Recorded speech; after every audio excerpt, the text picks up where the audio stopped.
Welcome to Burlap Teachers. Enjoy the video. You're going straight to the backups. Sign into the Google account that holds the data and open Google Drive on web or app. Once there, make sure Drive for desktop or backup and sync is active on the source device so cloud copies exist. Then open the left sidebar and select Backups. If you don't see it, click More to reveal it. You'll now be looking at device and app backups organized by name and date. Start by choosing the most recent backup entry. Once you open a backup entry, you'll inspect what's inside. App data, photos, and device-specific files are listed with dates and sizes. You can expand folders to preview individual files and use the three-dot menu to download or restore specific items. This prevents overwriting newer data.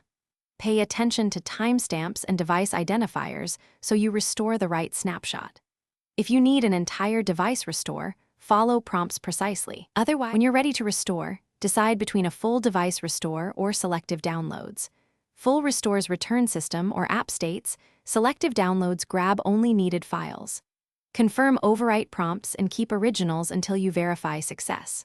For large datasets, use Google Takeout or Drive for desktop to export and sync efficiently. If you can't find a backup, make sure you're in the correct account, confirm the device had backups enabled, and check trash or filters. If still missing, re-enable sync and wait for a fresh backup.